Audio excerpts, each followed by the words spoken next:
Bismillahirrahmanirrahim. Assalamualaikum warahmatullahi wabarakatuh. Allahumma sholli ala sayyidina Muhammad wa ala ali sayyidina Muhammad. Alhamdulillah kita berjumpa lagi di pagi yang cerah ini dalam acara renungan di bawah naungan Al-Quran bersama Ustaz Husain Alatas, kemudian Ustaz Isa Al-Kaf. Alhamdulillah sudah ada di sini di studio 2 di radio di Gedung Rahasia Jalan Masjid Silaturahim 36 Cibubur. Di sini juga ada Ismi, Dinda, Tananya yang sedang PKL ya. Dari SMK Sudirman Cijantung. Dan juga ada Ondi Saputra di kamera yang mengatur tata gerak kita. Baik, kita akan mengambil tema buah dari kalimat thayyibah. Bagaimana kita menumbuhkan rasa cinta di antara sesama kita. Gitu tema yang akan disodorkan pada pagi hari ini. Assalamualaikum Ustaz Husain, Ustaz Isa. Baik, kita mulai acara ini dengan membaca Al-Fatihah. A'udzu billahi minasy syaithanir rajim. Bismillahirrahmanirrahim. Alhamdulillahi rabbil alamin. Ar-Rahmanir Rahim. Maliki yaumiddin. Iyyaka na'budu wa iyyaka nasta'in. Ihdinas siratal mustaqim. Siratal ladzina an'amta 'alaihim ghairil maghdubi 'alaihim waladdallin. Amin. Alhamdulillah kita sudah baca Al-Fatihah. Mudah-mudahan kita termasuk orang yang selalu menggunakan kalimat thayyibah dalam kehidupan sehari-hari. Baik, sebagai pengantar Ustaz Isa Al-Kaf, kami persilakan. Bismillahirrahmanirrahim. Assalamualaikum warahmatullahi wabarakatuh. Murisna Ustaz Husain dan ikhwan akhwat yang dirahmati Allah Subhanahu wa taala. Hari ini kita melanjutkan bahasan mengenai kalimat thayyibah. Bagaimana komunikasi itu sangat berpengaruh terhadap hubungan kita sama manusia. Berapa banyak peperangan dimulai dari sebuah kalimat yang kurang baik. Sebaliknya juga hari ini kita akan mempelajari ikhwan akhwat bagaimana buah-buah dari kalimat thayyibah. Buah dari kalimat thayyibah, bagaimana kita akan menumbuhkan kecintaan, menumbuhkan hubungan kita satu sama lain supaya kita bisa mengontrol lisan kita, mengontrol sikap kita, mengontrol perilaku kita. Karena perilaku juga bagian dari komunikasi ya saudara. Perilaku kita itu adalah komunikasi nonverbal, komunikasi yang tidak terucap. Bahkan di dalam kalimat, di dalam tutur kata kita juga ada komunikasi nonverbal.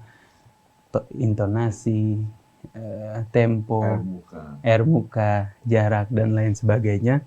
Nah, buah dari itu semua hari ini kita akan pelajari. Ternyata 4 tahun yang kita pelajari, sebagian kita pelajari di kuliah, jurusan komunikasi, ternyata ada diajarkan di dalam Al-Quran, dan buah-buahnya Allah Subhanahu wa taala tuangkan, ajarkan di kita di dalam Al-Quran. Hari ini kita akan pelajari bagaimana buah-buah dari kalimat thayyibah itu sendiri. Silakan Ustaz Husain. A'udzu billahi minasy syaithanir rajim. Bismillahirrahmanirrahim. Alhamdulillahi rabbil alamin. Hamdan katsiran thayyiban mubarakan fi kama yuhibbu rabbuna wa yarda. Allahumma salli wa sallim wa barik ala abdika wa rasulika sayyidina wa nabiyyina Muhammadin wa alihi at-tayyibin wa sahabatihi al-ghurril mayamin wa tabi'ina lahum bi ihsanin ila yaumiddin. Subhanaka la ilma lana illa ma 'allamtana innaka antal alimul hakim. Allahumma atina min indika rahmah wa 'allimna min ladunka ilman nafi'a wa anfa'na bima 'allamtana. Rabbana zidna ilman wa alhiqna bis salihin. Ikhwan, akhwat yang dirahmati Allah. Alhamdulillah pada pagi hari ini kita dapat kembali berjumpa di bawah naungan Al-Quran Al-Karim bersama Radio TV Silaturrahim.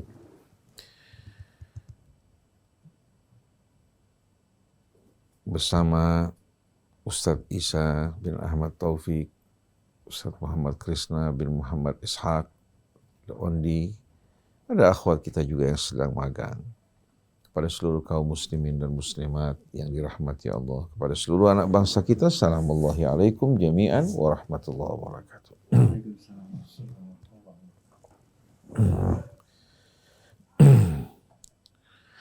Cinta merupakan sebuah kata yang amat indah, yang amat dirindukan oleh setiap insan. Bahkan rasa cinta ini bukan hanya terdapat dalam hati setiap insan yang mereka rindukan, bahkan makhluk-makhluk hidup yang lain pun, ya, mereka apa? Mereka juga mendambakan dan merindukan cinta. Saksikan bagaimana ikan-ikan di lautan, unggas-unggas di darat, begitu pula burung-burung yang terbang di angkasa. Hingga binatang-binatang buas, seperti singa, harimau. Bagaimana indahnya di saat kita memandang seekor harimau yang sedang menyusui anaknya, menjilatnya dengan penuh cinta kasih. Berburu bukan untuk dirinya, tapi untuk anak-anaknya. Berusaha untuk melindungi anak-anaknya dari ancaman yang mengancam mereka. Bahkan seekor induk ayam di saat bersama anak-anaknya, yang biasanya lari di saat melihat seseorang, dia berusaha untuk melindungi anaknya dengan mengembangkan sayapnya, menunjukkan suaranya untuk menimbulkan rasa takut bagi orang yang mendekat. Oleh karena itu rasa cinta ini sebenarnya merupakan hal yang amat dirindukan dan didambakan oleh setiap insan. Tapi sayang, sungguh sayang, banyak orang yang salah jalan. Bukan menggapai apa yang mereka rindukan dan mereka impikan, tapi justru mereka merusak sendi-sendi pilar yang akan dapat membangun mahlegai cinta yang benar-benar yang dapat menaungi mereka dalam suasana yang penuh rahmat. Walaupun terkadang hatinya bermaksud baik, tapi kata-kata yang terucap dari mulutnya menyakitkan dan mengiris-iris hati seseorang. Walaupun dalam suasana humor, walaupun hatinya tidak bermaksud, seringkali air mukanya, bahasa tubuhnya, membuat semakin jauh antara dirinya dan saudaranya. Membuat rasa cinta berganti dengan kebencian. Ini yang mesti kita waspadai. Oleh karena itu, memahami wasilah komunikasi yang benar, tepat, seperti yang diajarkan oleh Al-Quran. Kenapa seperti yang diajarkan Al-Quran? Karena Allah yang menciptakan manusia. Allah juga yang menata jiwanya. Allah yang mengetahui apa yang akan membuat jiwa ini damai, bahagia, tentram, dan tumbuh kecintaan di dalamnya. Dan apa-apa yang bakal merusak jiwa manusia. Ar-Rahmanu Allama Al-Quran. Ar-Rahman yang mengajarkan Al-Quran. Untuk apa? Mengajarkan Al-Quran bukan untuk membuat manusia hidup dalam keadaan terintimidasi, tertekan oleh aturan yang berat. Sebaliknya, Quran adalah rahmat. Wa ma arsalnaka illa rahmatan. Quran adalah syifa dan rahmat. Juga nur dan huda. Manusia membutuhkan semua ini. Khalaqal insan. Yang menurunkan Al-Quran ini yang menciptakan manusia. Pasti dia lebih tahu mengenai manusia dibandingkan kita manusia sendiri. Allamahul bayan. Dia juga yang mengajarkan manusia. Menganugerahkan bagi mereka al-bayan. Yaitu apa? Akal yang sempurna. Ya. Dan juga wasilah komunikasi. Untuk mengungkapkan apa yang di hatinya. Menyampaikan pesan-pesannya. Juga menerima pesan-pesan dari orang lain. Nah, Al-Bayan merupakan anugerah Allah yang amat indah. Jadi dia yang mengajarkan Al-Quran, dia pula yang menciptakan manusia, dia juga yang menganugerahkan nikmat yang begitu indah, hingga manusia dapat berkomunikasi dengan sesama, saling mengenal, juga menimba ilmu pengetahuan, menukar juga pengetahuan yang bermanfaat di antara sesama mereka. Ya Allah khususkan pada ayat pertama suratul Rahman, Allamahul Bayan, dihubungkan dengan manusia dan Al-Quran. Ini menunjukkan bahwa cara berkomunikasi yang terbaik di antara sesama kita yang akan dapat menjaga keutuhan kita, keharmoniannya, dengan mengikuti bimbingan dan petunjuk Allah Subhanahu wa Ta'ala. Jadi kalau di perguruan tinggi ya, kita jumpai jurusan komunikasi, merupakan satu jurusan yang menarik sebetulnya dan diperlukan baik dalam perdagangan. Tanpa komunikasi yang baik, niscaya apa? Niscaya dia tidak akan mampu memasarkan ya, produk-produk atau barang dagangnya dengan baik. Begitu juga dokter kepada pasien, ya? Dokter kepada pasien, guru kepada muridnya. Arsitek pun ada. Ada komunikasi dalam bidang juga itu. Dan juga seorang ayah kalau mampu berkomunikasi dengan baik, bijak bersama anaknya, bersama istrinya, akan menghasilkan hasil-hasil yang amat indah. Oleh karena itu pepatah Arab mengatakan lisanul fata nisfun wa nisfun fuadu falam yabqa illa suratul lahmi wad dam. Lidah seseorang itu separuh dirinya. Yang separuh lagi adalah apa? Akalnya dan hatinya. Adapun fisiknya, tubuhnya, mau cantik, mau tampan, ya, mau putih kulitnya atau hitam. Kalau dihilangkan yang dua tadi, lidah yang baik, akal yang sempurna, yang tertinggal hanya sebongkah jasad yang siap untuk mengeluarkan bau yang busuk dan tak menyedapkan. Karena kalau seandainya orang kehilangan komunikasi yang baik, kemudian akal yang sempurna, pada saat hidupnya akan merugikan. Betul tidak? Hidupnya sama dengan orang-orang yang mati. Ini ungkapan yang amat indah. Nah, Allah ungkapkan dalam suratul Rahman ini, bagaimana Al-Quran yang Allah ajarkan sebagai syifa, rahmah, sebagai petunjuk dan cahaya, manusia Allah ciptakan, Qurannya sebagai apa? Sebagai buku pegangan dan petunjuk baginya. Kemudian Al-Bayan. Al-Bayan ini amat penting. Seorang menyampaikan pesan-pesannya dengan cara yang baik, cemerlang dan indah, hingga Allah berfirman, "Waman Allah berfirman, la khaira fi katsirin min najwahum." Tidak ada manfaat kebaikan pada kebanyakan kasakusuk dan bisik-bisik mereka. Humnya ini siapa sih? Bicara mengenai umat Islam, kaum muslimin, dan juga tentang manusia secara umum.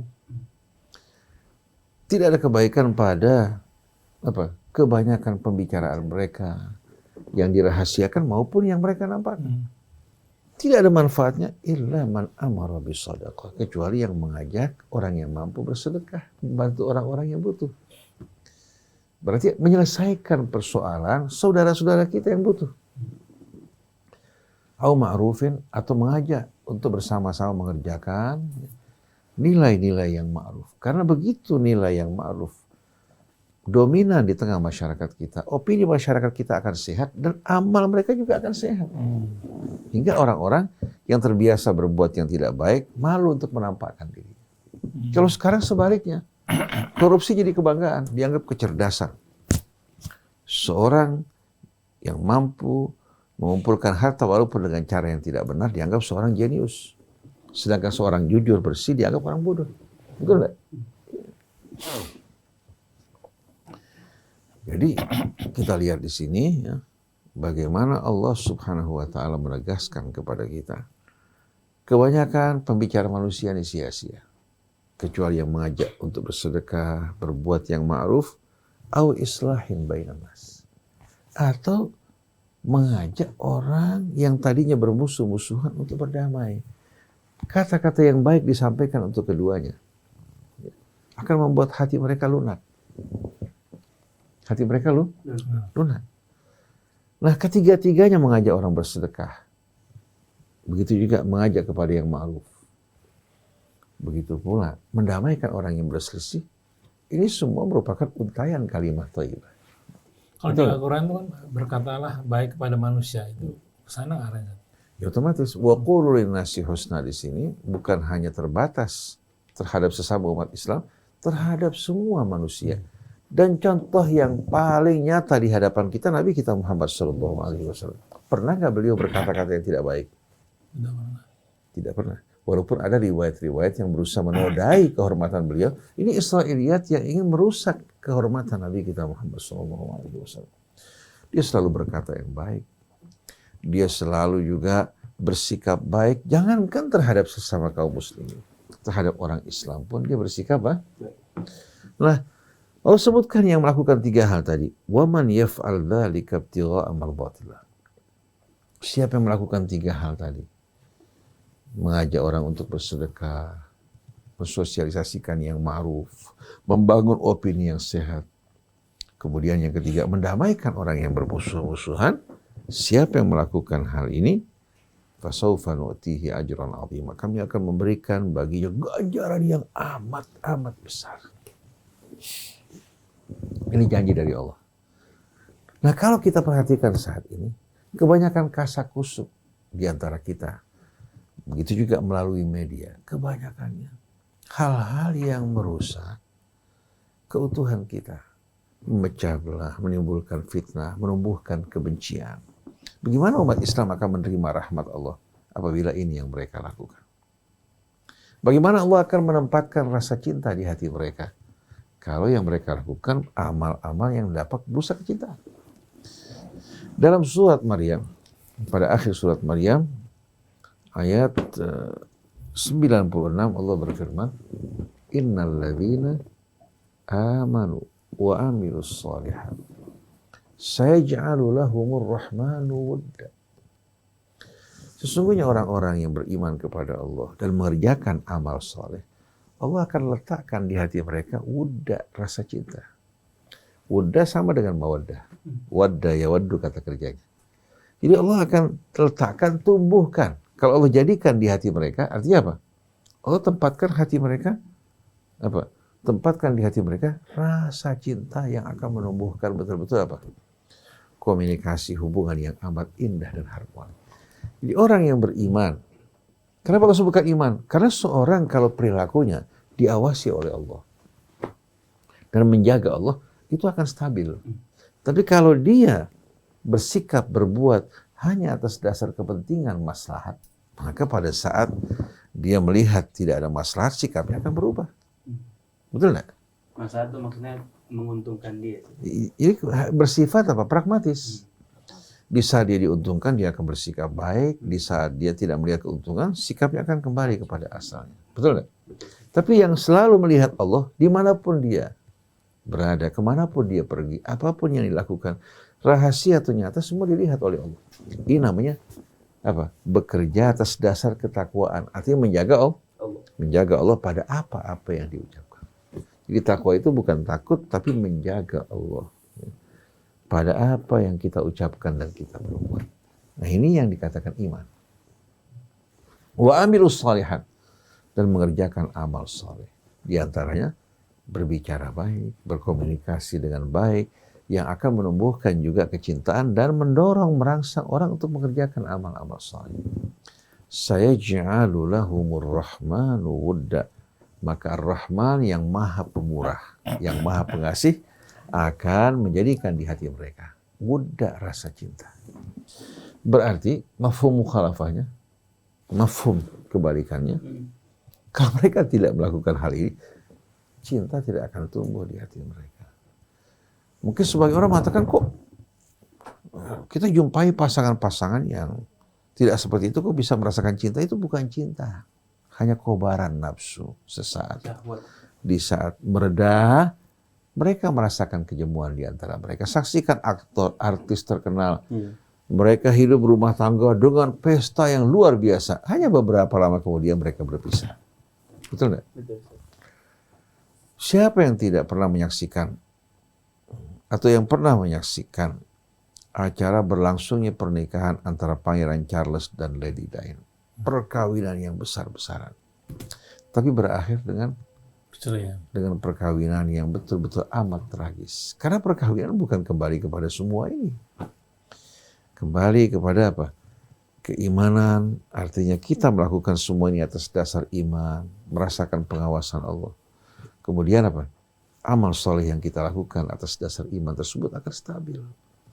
Baik kita secara pribadi diuntungkan, tidak diuntungkan. Baik dilihat oleh manusia, tidak dilihat oleh manusia. Baik dalam keadaan kita senang ataupun kita marah, sikap kita stabil. Itu yang Allah inginkan. Saya ja'alulahumur rahmanu wudda. Kelanjutan ayat ini, ayat 97, fa inna ma yassarnahu bilisanika litubashshira bihil muttaqina wa tunzira bihi qauman ludda. Sesungguhnya kami permudah Al-Quran dengan apa? Perantara bahasa engkau wahai Rasulullah bagi orang Arab. Dengan orang Indonesia seharusnya dimudahkan pemahaman Quran dalam bahasa Indonesia, bukan dihalang-halangi. Agar engkau memberikan kabar gembira buat orang yang bertakwa, yang selalu mengawasi Allah pada sikap perbuatan.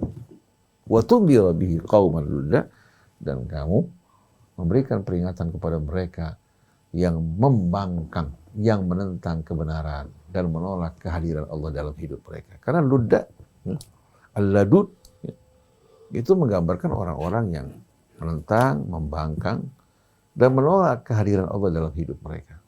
Mereka mengakui sebagai ciptaan Allah, tapi kehadiran Allah dalam hidup mereka, mereka tolak. Pantas gak kira-kira seorang hamba berbuat seperti ini? Lalu pada akhir surat Maryam, kelanjutan dari ayat ini, wa kam ahlakna qablahum min qarnin. Berapa banyak generasi-generasi sebelum mereka, sebelum kita yang dibinasakan Allah. Hal tuhissu minhum min ahadin aw tasma'u lahum riksan. Kamu merasakan gak sisa-sisa mereka?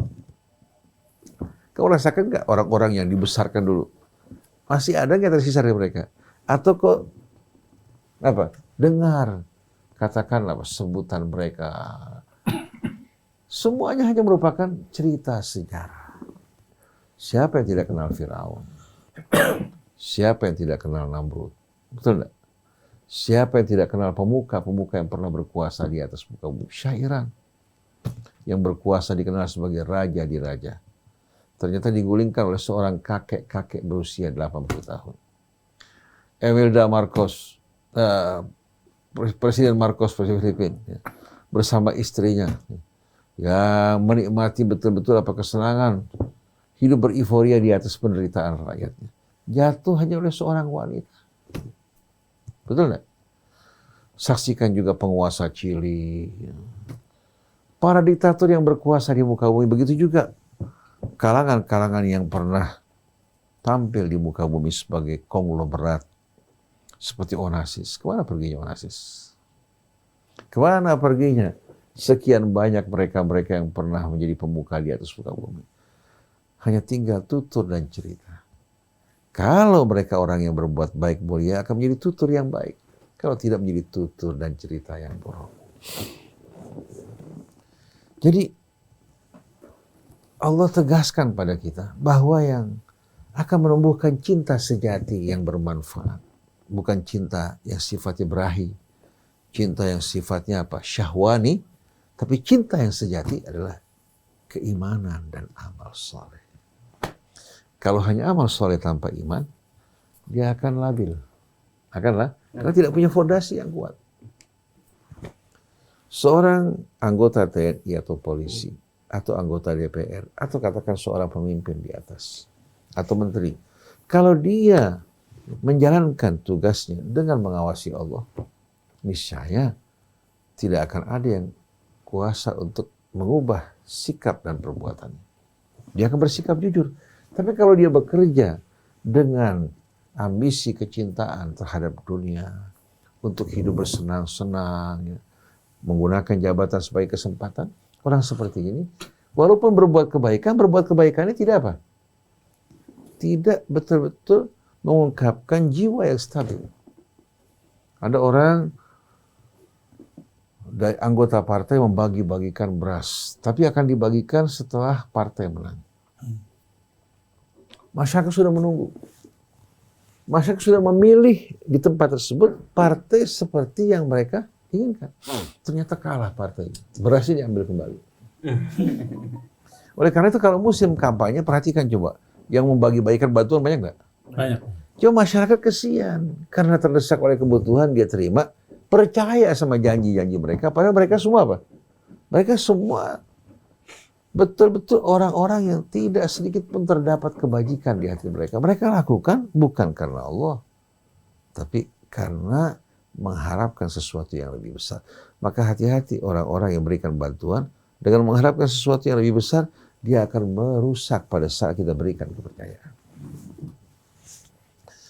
Jadi waman ahsanu qawlan mimman da'a ilallah wa amila salihan wa qala innani minal muslimin. Siapakah yang lebih indah tutur katanya? Ini kalimat thayyibah juga yang mengajak kepada Allah. Siapa yang lebih indah tutur katanya dari seorang yang mengajak kepada Allah? Kalau seorang mengajak kepada Allah, berarti membebaskan dirinya dari perbudakan. Betul nggak? Membebaskan dirinya dari belenggu. Karena apa? Karena dia diajak menuju Allah langsung. Tapi kalau diajak untuk kelompok, untuk golongan, untuk partai, kepentingan satu kaum, walaupun memberikan keuntungan sesaat buat dia, dia akan terbelenggu. Akan kehilangan kesehatannya, pikirannya, kemerdekaannya. Tapi di saat diajak kembali kepada Allah, itu merupakan ajakan yang paling indah. Tapi dia mengajak dengan cara apa? Dengan cara yang elegan. Bukan hanya tujuannya indah, kata-katanya indah. Siapa yang lebih baik dari seorang yang mengajak seseorang kepada Allah? Wa amila shalihat, dan dia memberikan contoh mengerjakan amal-amal saleh. Waktu ditanya, siapa sih kamu? Apa identitas kamu? Dia mengatakan innani minal muslimin. Saya datang bukan karena mengharapkan sesuatu dari kalian, tapi saya menikmati anugerah Allah, hidayah dan petunjuknya, menjadi seorang hamba yang merdeka berserah diri kepada Allah. Saya ingin juga kamu ikut menikmati anugerah Allah yang Allah berikan pada saya. Saya mengajak kamu untuk kembali pada Allah Tuhanmu, penciptamu, yang maha pengasih lagi maha penyayang. Ini kan mengajak kepada tujuan yang indah. Beda dengan orang yang mengajak seseorang untuk tujuan pribadi, untuk tujuan tertentu. Jadi kemerdekaan sebetulnya dengan kita berserah diri kepada Allah, dan kita juga mengajak saudara-saudara kita untuk menikmati rasa kemerdekaan tersebut.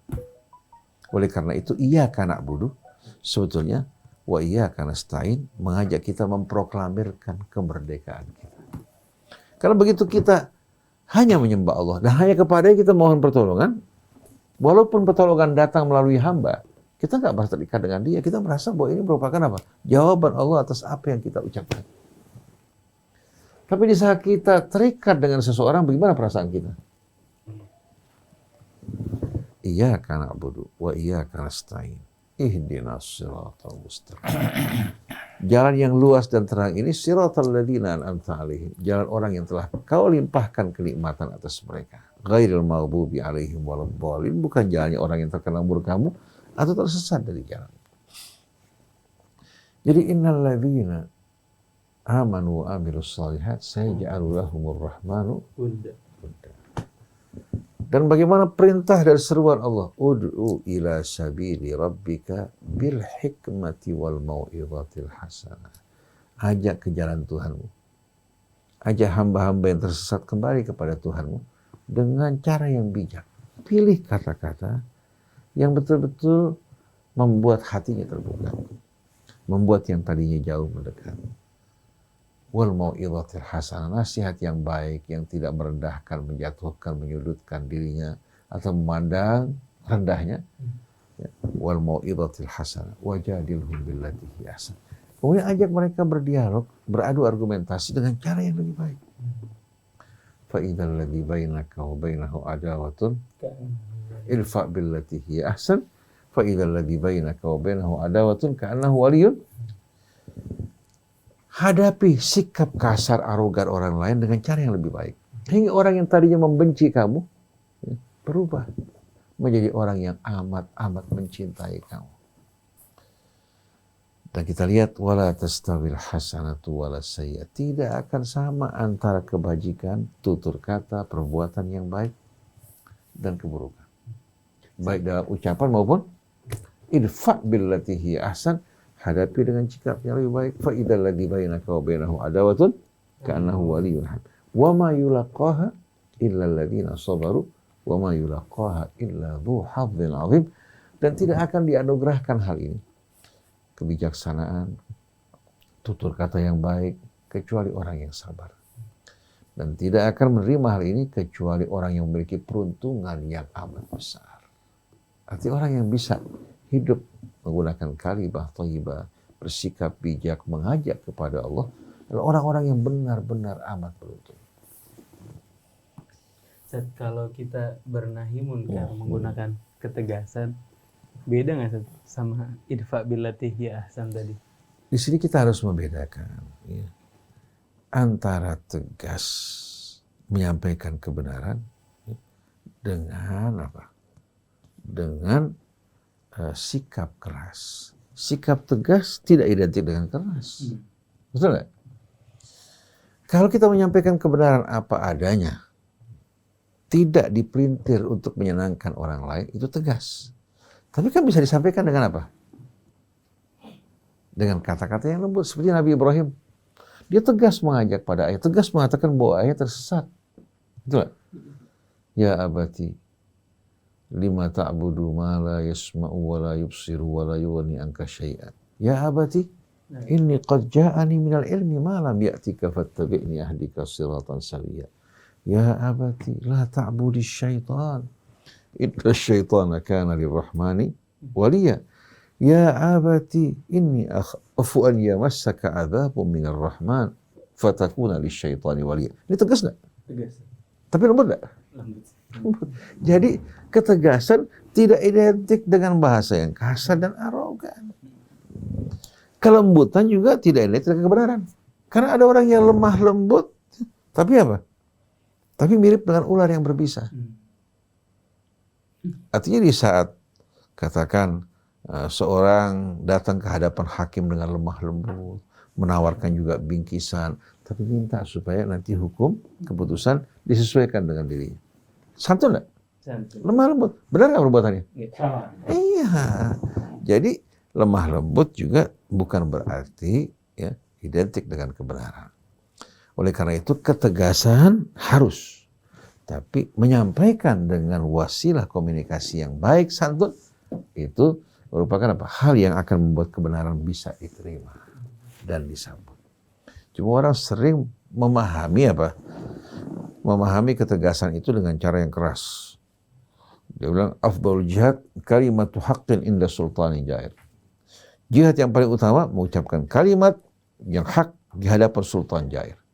Betul menyampaikan kalimat hak seperti Ashabul Kahfi ketika berbicara kepada para pembukanya. Tegas, tapi menyampaikan dengan akhlak yang baik. Betul nggak? Ada sebuah kisah yang menarik. Ketika Al-Ma'mun, Khalifah Abbasi, ketika dia berulang kali memanggil pembantunya, sampai si pembantu kesel. Akhirnya menggunakan kata-kata yang kasar. Lalu siapa? Kamu nggak mau kan yang lain sakit hati melihat ini orang berbicara kasar di hadapan raja. Akhirnya Ma'mun mengatakan biarkan dia. Biarkan dia. Kalau seorang pemimpin akhlaknya baik, biasanya pembantunya yang di bawah dia kurang apa? Karena mereka berani kan? Tapi kalau dia bersikap kejam, arogan, yang di bawah semua takut, nggak berani berkonteks sedikit pun. Nah kira-kira Ma'mun harus pilih mana? Berakhlak baik, tapi menghadapi orang bawahannya agak berani, atau bersikap kejam boleh membuat mereka berbicara pun tidak berani. Nah kejadian pada Al-Ma'mun, satu hari seorang ulama datang menegur Al-Ma'mun tapi dengan cara yang arogan dan kasar. Dia menganggap dia menyampaikan dakwahnya dengan cara yang tegas. Jadi memarah-marahi Ma'mun di depan umum. Akhirnya selesai menyampaikan nasihatnya, Al-Ma'mun bertanya. Setelah dia mengatakan, kamu masih ada yang mau disampaikan? Ya sudah, saya ingin tanya pada kamu, mana yang lebih mulia? Kamu, apakah Nabi Allah Musa? Dia mengatakan Musa. Mana yang lebih jahat? saya atau Fir'aun? Fir'aun. Lalu bagaimana pendapat kamu ketika Allah berkata kepada Musa dan Harun, idhaba ila Fir'aun. Pergilah kalian berdua menghadap Fir'aun. Wa qula lahu qawlan layyinan. Katakan di hadapan keduanya kata-kata yang lembut. Fir'aun, Musa yang lebih baik dari kamu datang kepada orang yang lebih bejat dari saya. Diperintahkan untuk berkata buruk. Lalu apa alasan kamu? Ya. Dalil kamu untuk menyampaikan nasihat dengan cara seperti ini. Allah kan tahu bahwa Fir'aun ini bakal menentang. Tapi tetap Allah perintahkan Rasulnya menyampaikan dengan kata-kata yang baik agar tidak beralasan bahwa dia menolak kebenaran karena sikap yang tidak baik yang disampaikan oleh pembawa peringatan. Jadi kalau orang jauh dari Islam, karena sikap kita yang arogan, mungkin hujah Allah belum sampai kepada kita disebabkan cara kita yang tidak benar. Nah kalau orang Islam kelakuannya tidak baik, menumpahkan darah, bermusuh-musuhan, apa yang menarik orang di luar Islam untuk menerima Islam? Walaupun Quran jelas, mereka nggak sempat melihat Quran, tapi setiap hari menyaksikan perilaku orang Islam. Negara Emirat Arab Saudi membantai di Yaman. Kemudian berkecamuknya perang Suriah. Rakyat dalam keadaan menderita, mengungsi, meninggalkan negeri mereka. Negara-negara Islam tidak menyambut mereka. Malah disambut di Finlandia, disambut di Jerman, disambut di berbagai macam negara. Akhirnya orang apakah tertarik pada Islam dan orang Islam kalau begini caranya? Jadi kewajiban kita sekarang ini untuk memperbaiki uslub dakwah kita, mengikuti petunjuk Al-Quran, bukan kita berdakwah semau kita. Ini samping tujuannya baik, tapi cara betul-betul harus diperhatikan. Oleh karena itu kita jumpai banyak pedagang-pedagang ya, di luar Islam berhasil memasarkan produk mereka dengan cara yang baik. Bahkan pedagang sampai merasa nggak enak. Kalau nggak beli, kenapa? Disambut, dijelaskan dengan cara yang baik. Bahkan didatangi. Sedang orang Islam dagang dengan muka yang asem. Kalau megang barang-barang dia ditanya, mau beli apa enggak? Kalau enggak jangan pegang-pegang. Kira-kira orang asyik gak belajar tempat dia? Begitu juga dakwah kebenaran kalau disampaikan dengan cara yang kasar. Rasul mengajak orang untuk masuk ke dalam surga, atau kita ini ulama-ulama yang masih belum jelas. Apakah sudah sesuai dengan kriteria ulama menurut Allah? Kegemaran kita mengusir orang dari surga, mengkafirkan orang, kemudian juga mengolok-olok orang lain, kita anggap mereka jauh lebih rendah dibandingkan kita. Waliyadzubillah. Jadi Allah berfirman, "Wala tastawil hasanatu wala sayyi'ah, idfa' billati hiya ahsan, fa idzal ladzi bainaka wa bainahu adawatun ka'annahu waliyyun hamim, wa ma yulaqaha illa alladziina sabaru, wa ma yulaqaha illa dzu hadzin 'adzim." Yang menarik, kelanjutan dari ayat ini, wa imma yanzaghannaka minasyaitani nazghun fasta'id billah innahu was-sami'ul 'alim. Kalau hati kamu ya dihasut oleh syaitan, ya, syaitan harus berusaha untuk menyelewengkan kita. Kalau nggak berhasil dari tujuan kita, cara kita ya, dipalingkan dari cara yang tidak benar. Dari cara yang benar ke cara yang tidak benar. Akhirnya kita sampaikan kebenaran dengan cara yang arogan, bukan lagi menyampaikan karena Allah, tapi karena emosi. Karena akhirnya keluar kata-kata yang tidak baik. Nah kalau syaitan berusaha untuk menghasut kamu, fasta'id billah, cepat-cepat kamu berlindung kepada Allah. Innahu was-sami'ul basir, sungguh dia maha mendengar lagi maha melihat. Jadi berlindung kepada Allah dari ucapan, perbuatan, sikap yang tidak baik ini betul-betul harus kita perhatikan. Tapi sayang umat Islam karena jauh dari Al-Quran, mereka banyak mendengarkan riwayat-riwayat dan contoh-contoh juga dari ustadz-ustadz yang tidak baik. Mereka mengajar murid mereka di pesantren dengan cacian, dengan makian. Seperti yang terjadi di Mesir dulu. Di Indonesia juga terjadi. Guru mengajarkan Quran, menghafal main pukul. Kemudian dengan cara-cara yang kasar dicaci dan dimaki. Sampai ada kesan yang bodoh di tengah masyarakat dengan penuh keluhan bahwa kalau murid belum dipukul, belum dicaci oleh gurunya, belum bisa nangkep. Seperti kisah di pesantren, kalau anak di pesantren belum gudikan, belum sukses. Jadi mesti gudikan dulu. Ini kan pemahaman yang salah. Jadi banyak guru-guru, bahkan saya di Al-Azhar merupakan tempat pendidikan yang amat indah. Orang-orang yang berilmu, yang soleh banyak. Ada sebagian guru, dokter-dokter, punya kegemaran mencaci maki muridnya, mengatakan ya hewan, ya bajam, ya himar, ya jahash. Ini kan kata-kata yang tidak baik. Akhirnya si murid beranggapan cara gurunya benar. Waktu dia mengajar murid-muridnya, dia menggunakan juga kata yang sama. Bahaya nggak? Jadi karena contoh-contoh yang tidak baik, guru yang bersikap kasar, arogan, tidak mau disalahkan, dia mengatakan ini jalan menuju kesuksesan. Jadi kita butuh di tengah-tengah kita ini, kita berharap Ustaz Yai di Radio Rasil betul-betul menyampaikan dakwahnya bil hikmah wal mau'izatil hasanah, ya.